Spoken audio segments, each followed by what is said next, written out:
అందరికీ నమస్తే అండి. I Manu Chaudhary, Ayurveda and family coach. ఈరోజు మనం ఒక మన లైఫ్ స్టైల్ గురించి అండ్ మనతో ఉండే ఫ్రెండ్స్ కానీ, నైబర్స్ కానీ, రిలేటివ్స్ కానీ, వాళ్ళు కొంచెం మనల్ని మెంటల్లీ కానీ, ఫైనాన్షియల్లీ కానీ స్ట్రెస్కి గురి చేస్తున్నప్పుడు అండ్ మన గురించి నెగిటివ్గా మాట్లాడుతున్న టైంలో సో దాని నుంచి మనం ఎలా బయటికి రావాలి అండ్ చాలామంది ఆ నెగిటివ్ వర్డ్స్ని కానీ అండ్ వాళ్ళు క్రియేట్ చేసే రూమర్స్ని కానీ భరించలేక వాళ్ళు చాలా స్ట్రెస్కి గురవ్వడం అండ్ సూసైడ్ అటెంప్ట్స్ చేయడం, ఫుడ్ తీసుకోకుండా, ఏం తీసుకోకుండా, జాబు చేసుకోకుండా చాలా డిప్రెషన్స్లోకి వెళ్తారు. సో ఫస్ట్ నేను చెప్పేది ఏంటి అంటే అసలు ఎవరిని ఎంత పరిధిలో మనం ఉంచాలి, ఎవరితో ఎంతవరకు స్నేహం చేయాలి, ఫ్రెండ్స్తో ఏ విధంగా ఉండాలి, మన రిలేషన్ అనేది నైబర్స్తో ఏ విధంగా ఉండాలి అండ్ రిలేటివ్స్తో మనం ఎంతవరకు మలుచుకోవాలి అని కొన్ని విషయాలు మీకు చెప్తాను. సో అవేంటి అని అంటే ఫ్రెండ్స్ అయినా, నైబర్స్ అయినా, రిలేటివ్స్ అయినా సో ప్రతి ఒక్కళ్ళకి ఒక లిమిట్ అనేది ఉంటుంది. సో లిమిట్ దాటి మనం ఏ విషయాన్నైనా వాళ్ళకి మనం షేర్ చేసినా, వాళ్ళతో డిస్కస్ చేసినా సో వెంటనే మనం వీక్ అయిపోతాము. అండ్ ఇంకొకటి, ప్రతి విషయం ఈవెన్ మనం మార్నింగ్ నిద్ర లేచిన దగ్గర నుంచి నైట్ స్లీప్లోకి వెళ్ళే టైం వరకు జరిగే pin to pin, point to point కొంతమంది డిస్కస్ చేస్తుంటారు.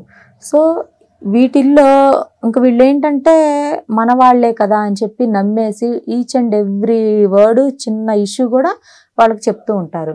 సో ఇలాంటి టైంలో వాళ్ళ రియాక్షన్స్ ఎలా ఉంటాయి అని అంటే సో సమ్ డేస్ మీరు చెప్పిందంతా వింటారు, ఓకే ఓకే అని మీకు చిన్న ఓదార్పునిస్తున్నట్లుగా ఉంటారు.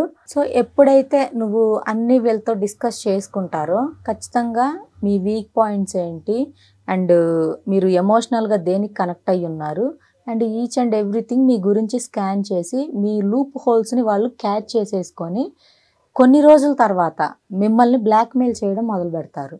అండ్ బ్లాక్మెయిల్ చేయడం ఒకటి అండ్ సెకండ్ వన్ వచ్చేసి మీ గురించి వాళ్ళకి మీరు నా ఫ్రెండ్సే కదా, నా రిలేటివ్సే కదా అని చెప్పి మీరు హెల్ప్ చేయడం మొదలుపెట్టి ఫైనాన్షియల్లీ కానీ, అది డబ్బు పరంగా కానీ, మాట రూపంలో ఏదో ఒక హెల్ప్ మీరు చేస్తూ ఉంటారు. సో మీకు ఎప్పుడైనా ఒకరోజు మీ దగ్గర మనీ లేకనో లేదంటే మీకు కొంచెం బిజీగా ఉండి వాళ్ళు ఏదన్నా ఓరల్ సపోర్ట్ ఏదైనా కావాలని వాళ్ళు మిమ్మల్ని అడిగిన టైంలో మీకు రెస్ట్ లేకనో మీరు మీ వర్క్లోనో ఉండి వాళ్ళకి మీరు రిప్లై ఇవ్వలేకపోతే వెంటనే ఈవినింగ్ కల్లా కూడా మీ మీద నెగిటివ్గా స్ప్రెడ్ చేసేస్తూ ఉంటారు. అంటే 99 రోజులు మీరు చేసిన హెల్ప్ వాళ్ళకి good, okay. But one day మీరు రిప్లై ఇవ్వలేకపోయినా, రెస్పాండ్ అవ్వలేకపోయినా, మీ దగ్గర కొంచెం ఫైనాన్షియల్గా మీరు కొంచెం డల్గా ఉండి చేయలేకపోయినా కూడా వెంటనే వీళ్ళు మీ గురించి నెగిటివ్గా చెప్పేస్తారు. ఇది ఒకటి. ఇది కొంతమంది లైఫ్లో ఈ ఇష్యూ ఉంటుంది.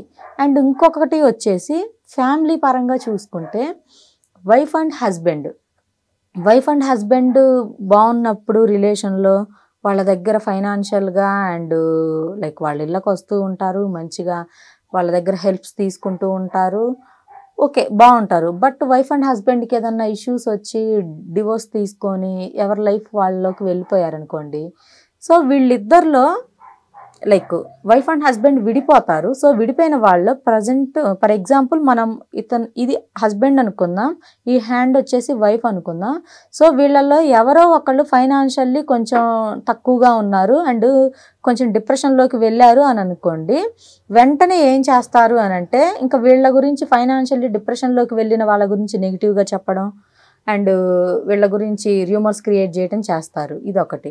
అండ్ కొంతమంది ఏంటంటే ఫైనాన్షియల్లీ పికప్ అయ్యి అండ్ మెంటల్లీ స్ట్రాంగ్గా ఉన్న పర్సన్ ఉంటారు కదా, సో వాళ్ళ దగ్గరికి వెళ్ళి వీళ్ళ గురించి నెగిటివ్గా చెప్పడం అండ్ వీళ్ళ దగ్గర రావాల్సినంత అమౌంట్ని లాగేసేసుకోవడం, తర్వాత మళ్ళీ వీళ్ళ గురించి కూడా నెగిటివ్గా చెప్పడం, ఇలా ఉంటుంది peoples mind set కొంతమందిది.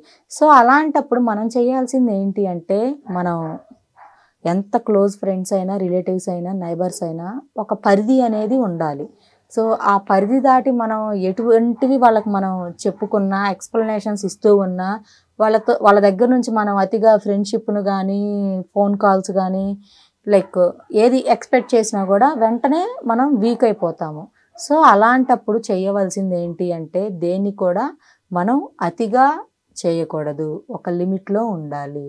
And ఇంకొకటొచ్చేసి financially ఏదన్నా హెల్ప్ అడిగిన టైంలో మనం హెల్ప్ చేయలేకపోతే మనల్ని నెగెటివ్‌గా మాట్లాడతారు అనని గూడా మీకు చెప్పాను. సో అయితే అలాంటప్పుడు చేయాల్సింది ఏంటి అంటే, స్టార్టింగ్ నుంచే ఇటువంటి స్కిల్స్ అలవాటు చేసుకోండి. ఫ్రెండ్స్‌తో టైం కేటాయించండి. అండ్ ఏదన్నా హెల్ప్ కావాలి అనంటే మీ దగ్గర ఉంటే ఉంది అని చెప్పండి. లేదు అనంటే లేదు అని చెప్పండి. కొన్ని సందర్భాల్లో మీ దగ్గర ఉన్నా కూడా సో ప్రెజెంట్ అయితే లేదు. సారీరా నెక్స్ట్ టైము ఏదన్నా కావాలంటే అప్పుడు చేస్తాను అనని చెప్పండి.